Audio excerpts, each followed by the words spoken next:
Have you ever been so angry you felt like murdering someone? Obviously you never would, but you're just angry enough that you mutter, "I could kill them." Maybe you startle yourself a little bit by just how angry you are. Welcome to Strange and Unexplained with me, Daisy Egan. I'm a writer and an actor who has so far never killed anyone. This week, Lizzie Borden took an axe and gave her mother 40 whacks. When she saw what she had done, she gave her father 41. Or did she? As of writing this sentence, I'm on the fence, which is uncomfortable, so let's get going.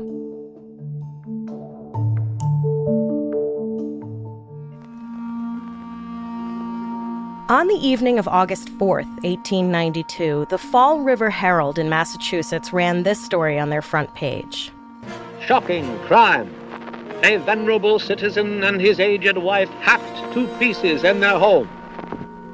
Mr. and Mrs. Andrew Borden lose their lives at the hands of a drunken farmhand. Police searching actively for the fiendish murderer. The community was terribly shocked this morning to hear that an aged man and his wife had fallen victims to the thirst of a murderer, and that an atrocious deed had been committed. The news spread like wildfire, and hundreds poured into 2nd Street. The deed was committed at number 62 2nd Street, where for years Andrew J. Borden and his wife had lived in happiness. It is supposed that an axe was the instrument used, as the bodies of the victims are hacked almost beyond recognition. The commotion began just after 11 a.m. when 32-year-old Lizzie Borden screamed, "Maggie, come down quick, father's dead, somebody came in and killed him." Lizzie had apparently come upon the gruesome scene of her father hacked to death almost beyond recognition in the sitting room of the family's 3-story home. Bridget Maggie Sullivan, the Borden's maid, ran out and called for someone to alert the police. Once police arrived, they covered Andrew Borden's body, which was still warm, and searched the downstairs for a weapon or signs of an intruder. After an entire half hour of searching, during which time apparently no one had thought to check upstairs, even though Lizzie must have already reported to police that both her parents were home at the time of the murder, Bridget, aka Maggie, found Abby Borden, the aged wife, upstairs lying face down on the floor of the guest bedroom in much the same condition as her venerable husband downstairs. The amount of blood on the floor beneath her suggested that she had died about an hour and a half earlier.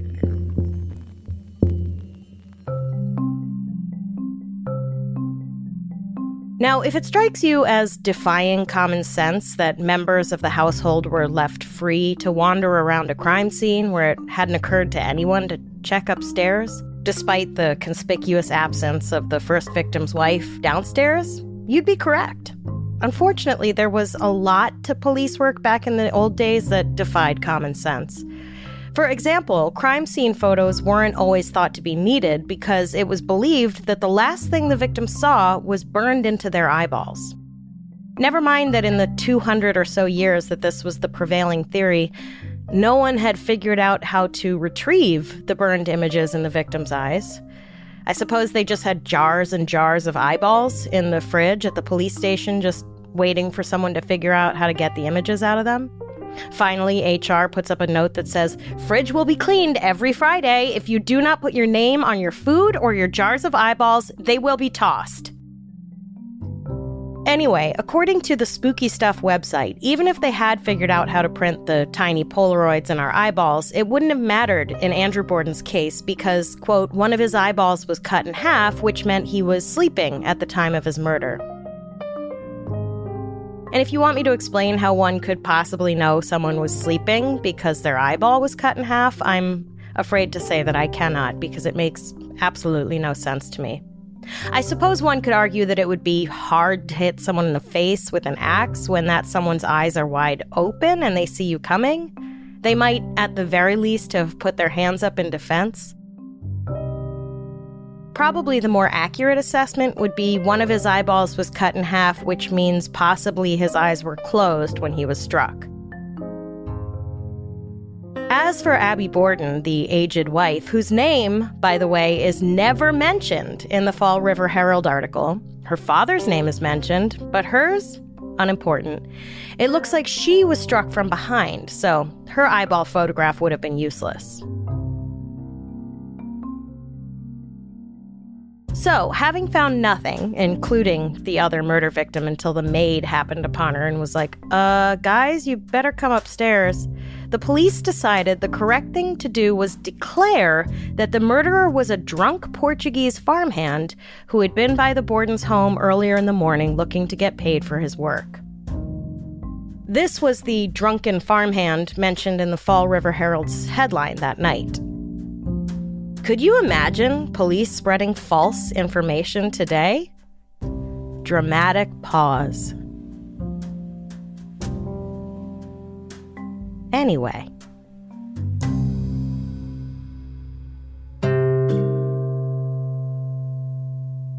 Bridget, the maid, is conspicuously absent from all the accounts of the initial investigation.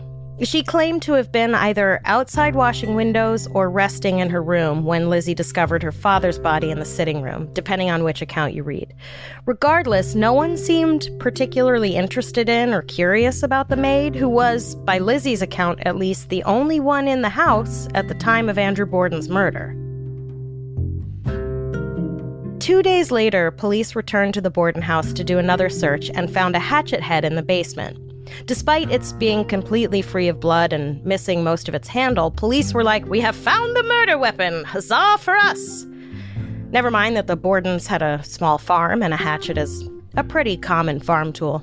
Never mind the illogicalness that is a murderer disposing of the handle of the murder weapon, but not the actual weapon part of it. With the alleged murder weapon found inside the house, police began to suspect that the culprit was someone in the Borden household. Regardless of how flimsy the theory was, the media began to suspect Lizzie, and did so in black and white for all to see. I suppose it was only natural for suspicion to fall on Lizzie. She was 32 and unmarried, which was, in and of itself, cause for suspicion. Her older sister, Emma, who also incidentally was unmarried, the Borden parents must have been so ashamed, was out of town being fitted for a dress the morning of the murder.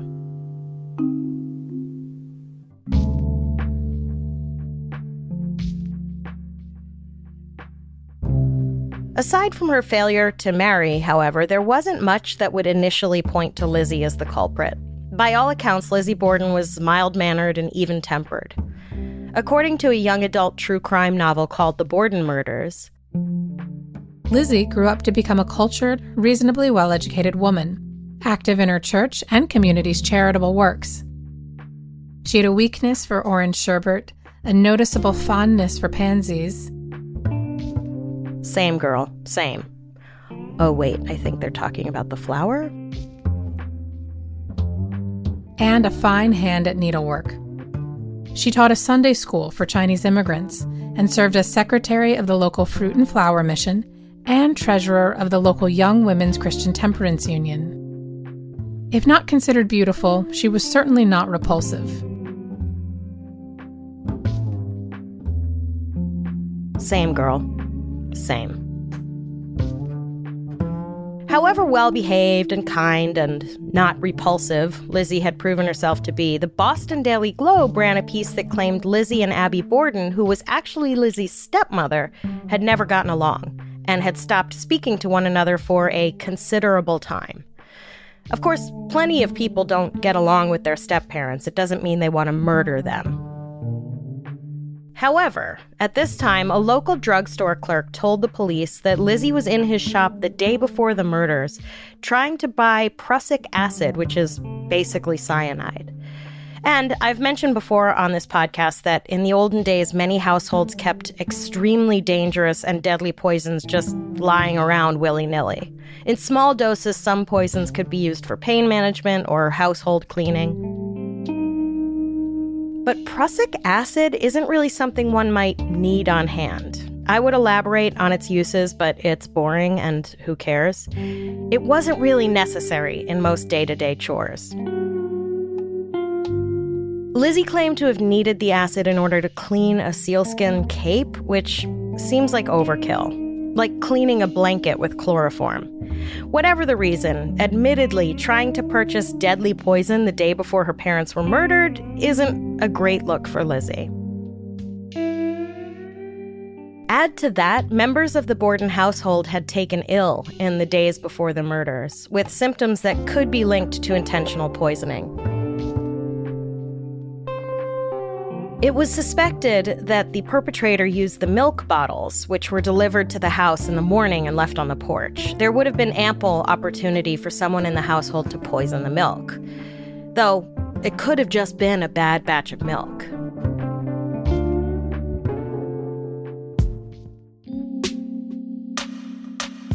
Again, it's unclear why police initially pinned the crime on a drunk Portuguese farmhand, but incidentally, during the investigation, police did find out there was indeed a Portuguese farmhand who worked for the Bordens at Swansea Farm, which is not only where the Bordens got their milk delivered from, but which apparently Mr. Borden owned. Supposedly, the Portuguese farmhand had been sick in bed at the time of the murders. Call me crazy, but a bad batch of milk seems like a likely culprit of the mysterious illness that befell the Bordens before their murder. But what do I know? I'm no crackpot 19th century policeman. Though neither, it seems, were any of the policemen investigating this case. At any rate, suspicion grew around Lizzie when investigators, quote, found it odd that Lizzie didn't know where her stepmother Abby had been 9 a.m. the morning of the murder after she, Abby, had gone upstairs to put shams on the pillows. Why it was Lizzie's job to track the movements of her stepmother is beyond me. I guess the reasoning was if Lizzie didn't have a husband, what else could she possibly have to do besides keep tabs on everyone in the house?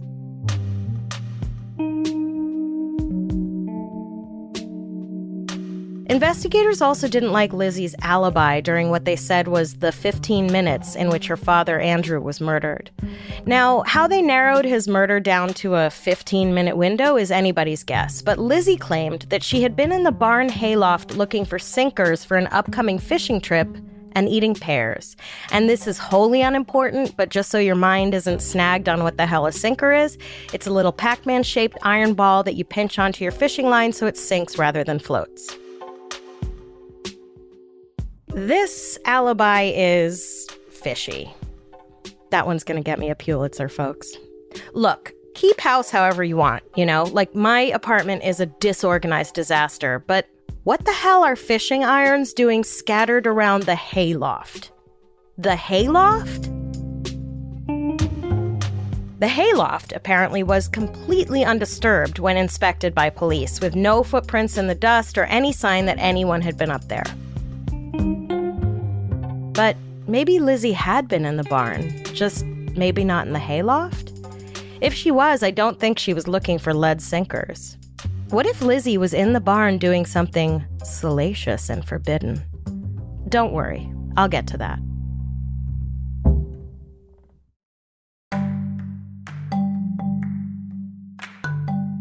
One week after the murders, Lizzie was arrested. At an inquest 2 days earlier, judges found Lizzie's 4-hour testimony to be confusing and contradictory. But to be fair, her parents had been brutally murdered just days earlier, and it's safe to say she might have had a touch of PTSD. Add to that, being the main suspect with all eyes on her, I imagine that would be, stressful? Whether or not she was guilty, it's not hard to imagine she wasn't thinking tremendously clearly around that time. After entering a plea of not guilty, Lizzie was ordered to face a grand jury. At trial, the case laid out against Lizzie, though largely circumstantial, was, I gotta say, pretty damning. The morning of the murders, Lizzie's older sister Emma was 15 miles away in Fairfield being fitted for a dress, and the Borden's house guest John Morse was visiting relatives. The only other person home was Bridget, aka Maggie, the Borden's maid. And Bridget was either never suspected or was ruled out before anyone could make any news of it. When questioned, Bridget said Lizzie had been wearing a blue dress the morning of the murders. "The same blue dress," prosecutors cried, "that Lizzie herself admitted to burning in a kitchen fire just days after the murder."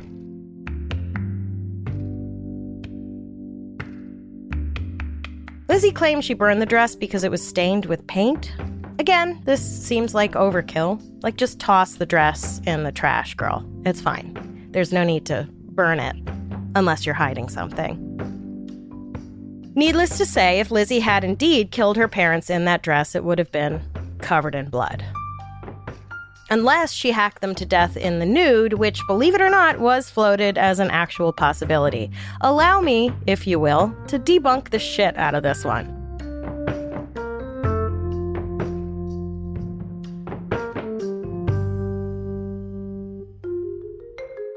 The aged Mrs. Borden, it was determined, died about an hour and a half before her venerable husband. So there was an hour and a half during which Lizzie was just traipsing around the house naked. I mean, sure, I do it all the time, but not when anyone else is home. Not while my maid is cleaning the windows, you know? Also, corsets were a big thing in the late 1800s. Do you know how hard it is to put on a corset? It takes two people. So Lizzie would have had to kill her stepmother, hang out for about an hour and a half naked, then kill her father, then wash her face, hands, and hair, and reset her hair into whatever fakakta 1800s style was in at the moment, put on a whole outfit, including a corset, and then pretend to find her father in enough time that by the time the police got there, it was determined that he'd only been dead about 15 minutes. Really? Even if she hadn't been naked, there was still the hands, face, and hair to deal with. Lord knows I've never hacked anyone to death, but I'm pretty sure it's messy work. Also, the hatchet prosecutors claim was the murder weapon was clean. Prosecutors claimed Lizzie broke the handle off the hatchet because it was covered in blood, which makes no sense because A, the actual hatchet part of the hatchet and the broken stub would also have been covered in blood and probably bits of brain. And B, do you know how hard it is to break a handle off a hatchet? Like, are we supposed to believe Lizzie had freakish strength? At trial, one police officer claimed that the rest of the handle was found nearby, but another officer refuted this. At any rate, the rest of the handle was never presented in court. The case against Lizzie also included claims that she didn't get along with her parents. Her father was financially well off and notoriously tight-fisted. He supposedly bought a relative of his wife a house, and Lizzie was like, literally, what the fuck? Also brought against Lizzie was police claims that she insisted Abby be referred to as her stepmother rather than her mother, which maybe she insisted upon because that's what Abby was? Like, I don't call my stepmother Mom, even though I've known her more than twice as long as I knew my mother, because I had a mother and her title was Mom. Someone not calling their step-parent Mom or Dad is not evidence that they want to murder them.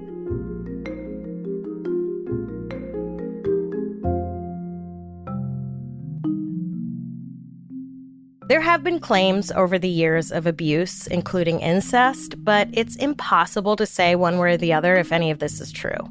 According to the blog Famous Trials, some local merchants claimed that Lizzie was known to shoplift at times, and she was rumored to have stolen money and jewelry from her father the year before the murder. One could argue that abused children sometimes shoplift, but then again, so do women with not a lot of job prospects and no husband to support them. Money was, in fact, the motive prosecutors claimed for the murders. Lizzie, they said, was tired of her father's stinginess and wanted the inheritance she would get only if her father and stepmother were gone. Bridget, the Borden's maid, refuted any talk of ill will between Lizzie and her parents. According to Bridget, the family got along nicely.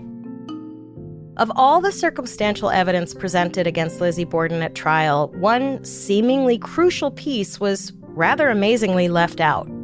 The judge would not allow Lizzie's attempted purchase of the potential lethal poison the day before the murders to be given as evidence because prosecution couldn't prove that she was planning to use it to murder her parents. In his 1937 book, The Trial of Lizzie Borden, author Edmund Pearson said, "At this, the layman is simply flawed. To decide that a jury investigating a murder shall not be allowed to hear of an attempt by the accused to procure a deadly poison only 24 hours before the murder seems to him equivalent to ruling that they should not be told of an attempt to buy a revolver, because the revolver may have innocent uses." In other words, the judge was like, you can't prove that she was buying the poison to kill her parents with, which, I mean, sure, but they couldn't prove that she wasn't buying the poison to kill her parents with. Either way, it seems like an important piece of information in a murder trial. Personally, I was a bit shocked to learn that Lizzie Borden was found not guilty. I mean, yes, there was no actual evidence against her, but many a person has been sentenced to death on a lot less evidence. I guess it pays to be a wealthy white lady. Who knew?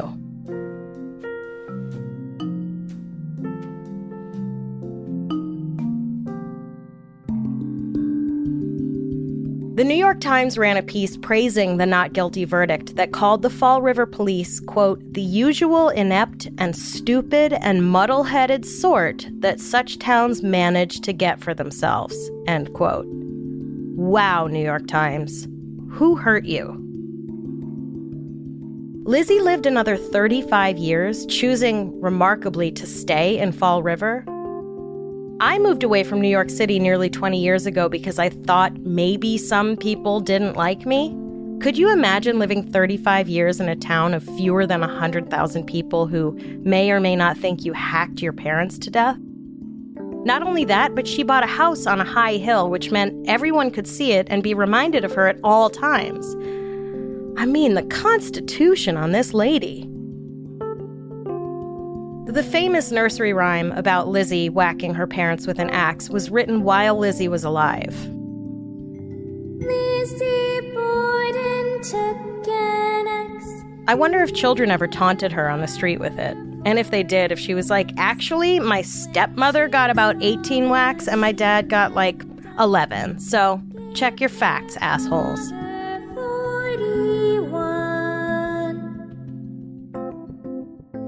But if Lizzie Borden didn't murder Andrew and Abby Borden, who did?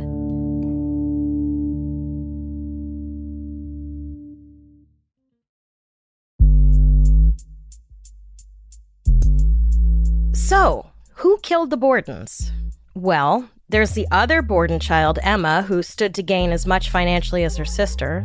Author Frank Spearing concocted a whole scenario in which Emma drove her buggy the 15 miles from Fairfield, where she was having her dress fitting, to Fall River, killed her parents, and got back to Fairfield in time to receive the telegram alerting her that her parents had been murdered. This is a stretch. First of all, there's nearly an hour and a half between murders, during which Emma would have had to hide out, which is like, why? Why wouldn't she have killed them both one after the other and hightailed it back to Fairfield? If the times of death were correct, she would have had to kill her father between about 10:45 and 11:05 a.m. and get back to Fairfield before noon to be there in time to receive the telegram. It's very hard to imagine Emma sneakily riding her horse and buggy back in time so as not to be seen fleeing the house. Chances are someone would have been like, come to think of it, I did see Emma Borden around 11:10 a.m. screaming for her horse to go faster. Also, she was covered in blood. Not to mention the dressmaker would have been like, she left for about 2 hours, and when she came back, she was shaky and seemed like she'd just been through a huge ordeal, and then rode her horse and buggy about 15 miles as fast as she could. Also, she was covered in blood.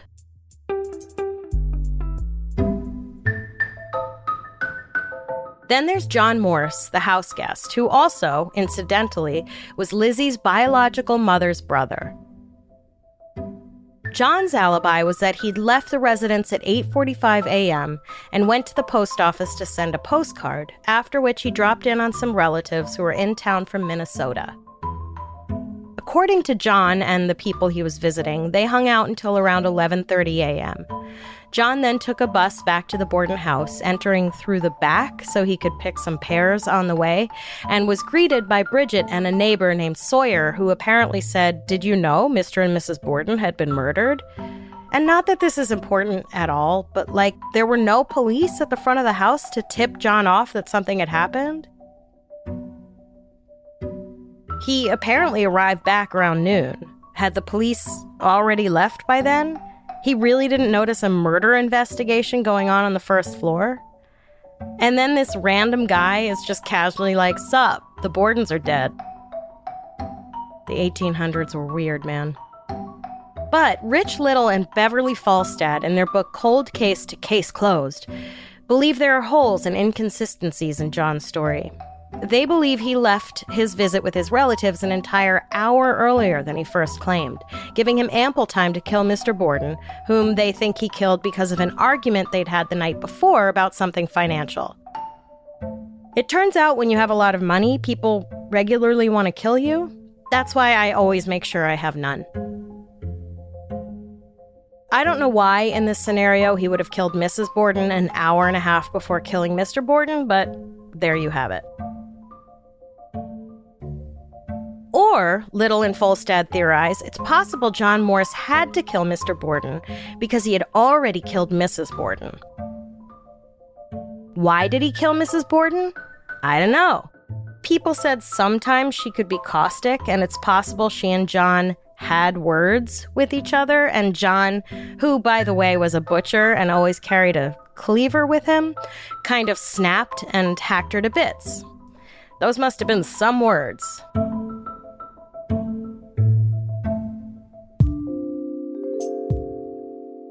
Now, I know some of you are like, get to the forbidden and salacious part, and I am, you naughty little devils. There's a well-worn theory posited in plenty of books about this case, as well as the 2012 movie Lizzie, that Lizzie and Bridget, the maid, were having an affair. I highly recommend the movie, if only to listen to Kristen Stewart mumble in an Irish accent. I don't know how much of the movie is complete conjecture and how much of it is based on diaries or gossip or whatever. And I've said before that historical fiction makes me itchy because it tends to end up permanently blurring the lines between what really happened and what studio executives think will sell more tickets. But this particular historical fiction is filled with intrigue and lies and hot, albeit fully clothed, lesbian sex, which I'm definitely here for. The theory basically is that Lizzie and Bridget were having an affair, which was obviously forbidden for a whole host of reasons, and Lizzie and/or Bridget killed the Bordens after they were caught in the act. It seems mostly this theory came about because Lizzie was single, liked going to the theater, and may or may not have had a, quote, friendship with an actress later in her life.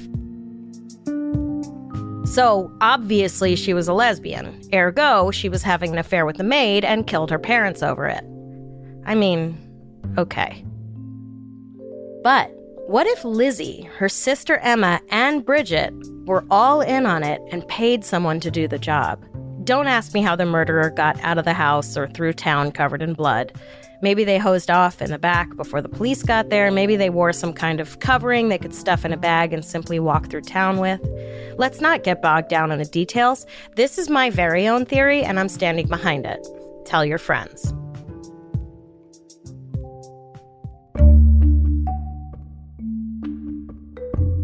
At the end of the day, I think it's impossible that Lizzie and Bridget didn't, at the very least, hear two people being murdered in the house. Even if Mrs. Borden didn't cry out after being hit in the head with an axe, which is hard to imagine, surely her body hitting the floor would have raised some suspicions. You'd think one of them would have been like, "What was that? Let's go check it out." And even Mr. Borden, if he was sleeping when he was struck, would have instantly woken up and screamed out after the first blow. Violent deaths are very rarely silent. Unless Lizzie and Bridget didn't hear what was going on in the house because they were busy doing it in the barn, which of course they couldn't admit to. Lead sinkers, my eye. She was looking to sink something, but it wasn't fishing line, if you catch my drift. It's actually pretty easy to fall into the maybe she was having an affair with the maid trap.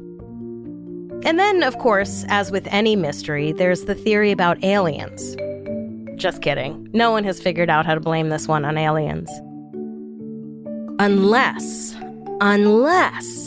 aliens came down and tried to abduct Mr. and Mrs. Borden. But they fought back, and the aliens, instead of having really high-tech...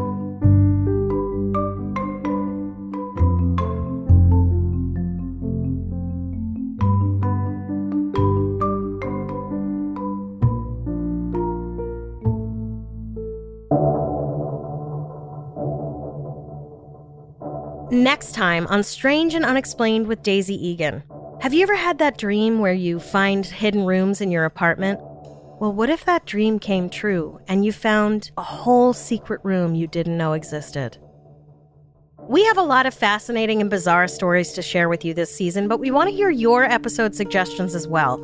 If you have an idea for something we should cover, whether it's a well-known case or something that happened in your town that the world hasn't heard about yet, go to our website, strangeandunexplainedpod.com, and fill out the contact form. This episode was written by me and researched by Jess McKillop. Our voice actors for this episode were Lauren Hooper and Luther Creek. A complete list of our sources for each episode is available on our website. Our episodes are mixed and edited by Jennifer Swatek.